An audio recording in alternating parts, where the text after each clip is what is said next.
For all practical purposes, today's decision almost certainly means that there are virtually no limits on what a president can do. This is a fundamentally new principle, and it's a dangerous precedent. President Biden's warning, former President Trump's next move. We have the reaction to the Supreme Court's historic ruling on presidential immunity. And Hurricane Beryl strengthens to a Category 5 as it approaches Jamaica. The Morning Rundown starts now. From the Straight Arrow News Studio, bringing the stories that matter to you from across the United States and around the world. This is the Morning Rundown. Today is Tuesday, July 2nd. Thank you for joining us. I'm Kara Rucker.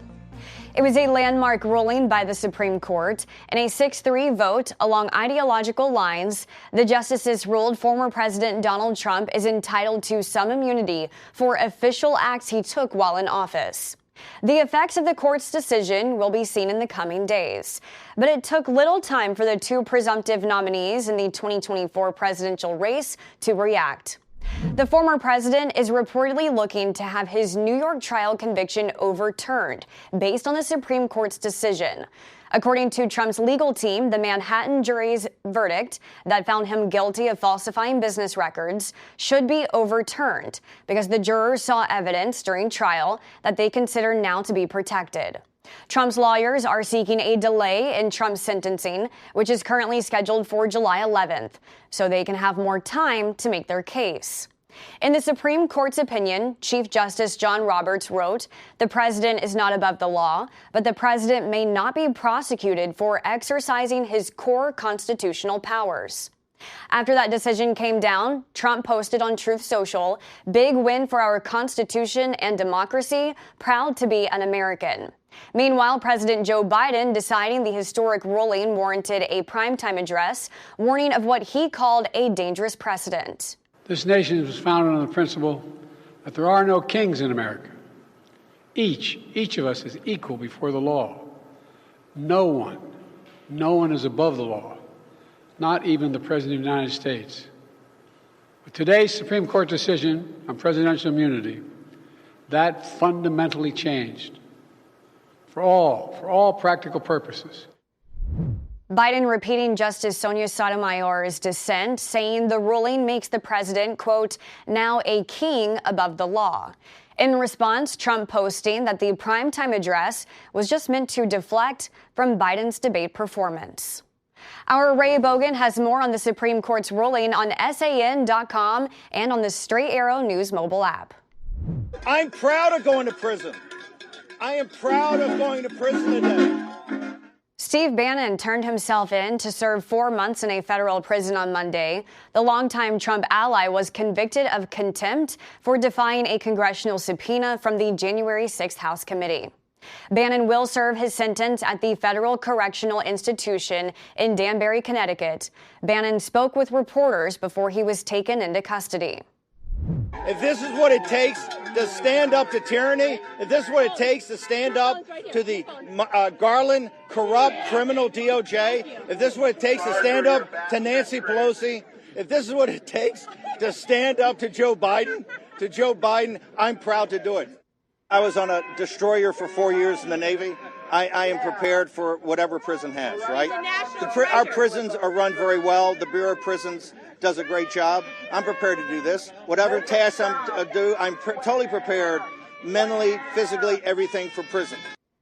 In a radio interview on Monday, when asked about Bannon's sentencing, former President Donald Trump blamed President Joe Biden for what he called weaponization of the justice system. More than 100 victims and families of victims of Hamas's October 7th attack on Israel are suing Iran, Syria, and North Korea, saying the countries supplied the terrorist organization with the money, weapons, and instruction to carry out the deadly attack. The lawsuit, which was filed in federal court in New York, seeks at least $4 billion in damages for the attack. The suit was filed by the Anti-Defamation League, a Jewish advocacy organization, and is the largest case against foreign countries in connection with the attack. The United States has deemed Iran, Syria, and North Korea as state sponsors of terrorism.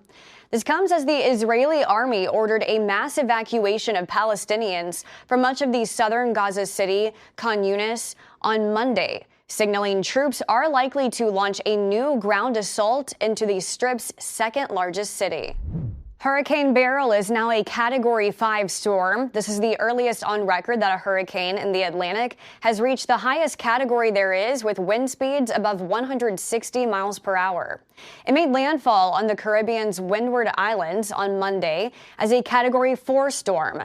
Many are still without power or water, and at least one death has been reported. The hurricane is expected to hit Jamaica by Wednesday afternoon with life-threatening winds and storm surge. Beryl is only the second Category 5 Atlantic storm to be recorded in July. In a small victory for the Biden administration, a federal appeals court will allow the Department of Education to move forward with lowering millions of student loan borrowers' monthly payments this month as the administration faces two legal battles over the repayment plan known as SAVE, which launched last year. Last week, a federal judge in Kansas issued an injunction blocking the plan from taking effect on July 1st. The Department of Justice quickly appealed. Under SAVE, many borrowers will pay only 5% of their discretionary income toward their debt every month, and anyone making $32,800 or less will have no monthly payment. On the other income-driven repayment plans, borrowers pay at least 10% of their discretionary income. Finally this morning, on yesterday's Morning Rundown, we spoke about how Simone Biles is making Olympic history at 27 years old.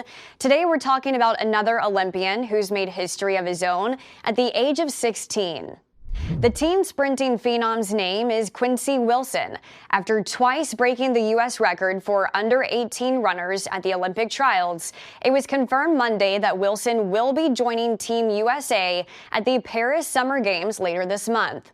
Wilson will be part of the team that runs the 4x400 relay, making him the youngest American male athlete to appear at an Olympics. Wilson's team will formally be announced next week. These are your top stories for this Tuesday. We'll see you back here tomorrow. Until then, I'm Kara Rucker. Have a great day.